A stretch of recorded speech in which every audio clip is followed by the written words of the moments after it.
Have you ever felt your money buying less, yet heard official reports of low inflation? This common disconnect often stems from a fundamental misunderstanding. Today, we will objectively clarify the crucial difference between inflation and the cost of living, concepts frequently confused but distinct in their economic implications. Understanding this distinction is vital for informed financial decisions, effective economic analysis, and robust personal financial literacy. Inflation and the cost of living are undeniably related, yet they are not interchangeable terms. Both concepts directly impact our purchasing power and financial well-being. This inherent interconnectedness often leads to their conflation in public discourse and personal financial assessments. They both involve the prices of goods and services, and both can significantly affect household budgets. However, their underlying mechanisms, measurement methodologies, and broader economic impacts differ substantially. Recognizing these differences is the first step toward a more precise understanding of economic realities. Inflation quantifies the rate at which the general price level of goods and services is rising, and consequently, the purchasing power of currency is falling. It is a macroeconomic phenomenon, reflecting a systemic change in the value of money itself. When inflation occurs, each unit of currency buys fewer goods and services across the economy. This monetary phenomenon is typically measured by indices like the Consumer Price Index, CPI, or the Personal Consumption Expenditures, PCE, Price Index. These indices track the average change over time in the prices paid by urban consumers for a market basket of consumer goods and services. Inflation primarily reflects the aggregate supply and demand dynamics for money and goods across an entire economic system.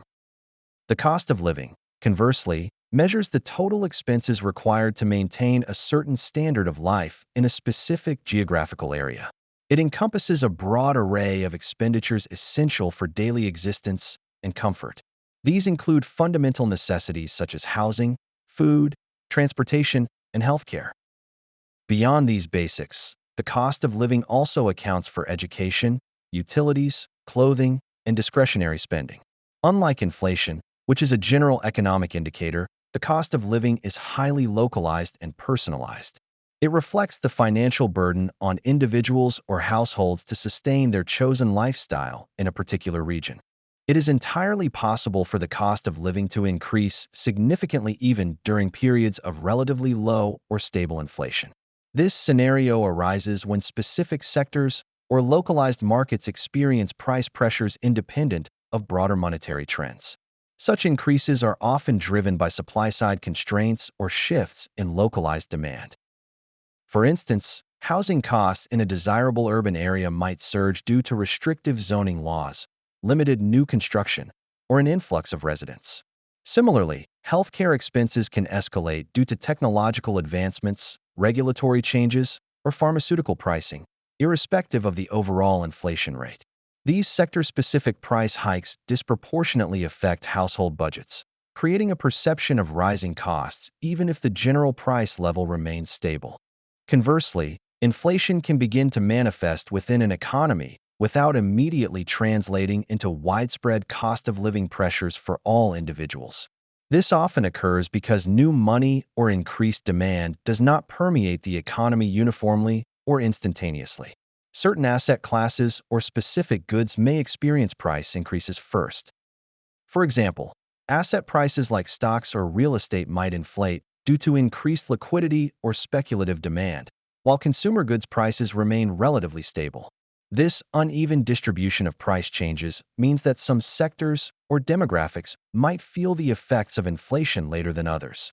The lag between monetary expansion and broad consumer price increases can obscure the early stages of inflationary trends, making them harder to detect until they become pervasive.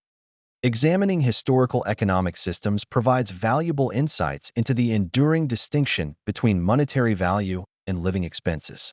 In pre-modern, metal-based monetary systems, inflation could occur if the metallic content of coins was debased, effectively reducing the intrinsic value of the currency. This debasement represented a change in the monetary unit's purchasing power.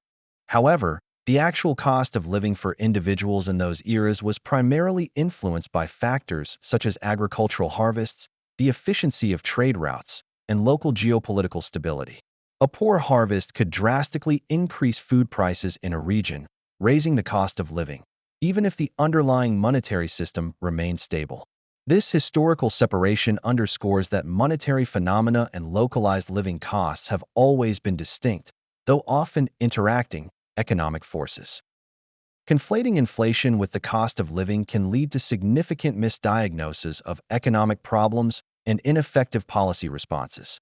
If we attribute rising living costs solely to inflation, we might overlook critical supply-side issues, regulatory failures, or localized market inefficiencies. Conversely, ignoring early signs of inflation because the general cost of living hasn't yet dramatically shifted can lead to delayed and more painful interventions. For investors, understanding this difference is crucial for asset allocation and risk management. For policymakers, it informs targeted interventions versus broad monetary adjustments. For the general public, it empowers more accurate personal financial planning. Clear definitions foster objective analysis, enabling us to understand economic dynamics without succumbing to emotional or speculative interpretations. Precious metals like gold and silver are often discussed in the context of inflation, not because they directly control consumer prices, but because they have historically served as a store of value. Their appeal often increases during periods of monetary instability or perceived inflation. Understanding inflation as a change in the value of money helps clarify why these metals are considered a hedge against currency debasement. They represent an alternative form of wealth preservation when fiat currencies lose purchasing power.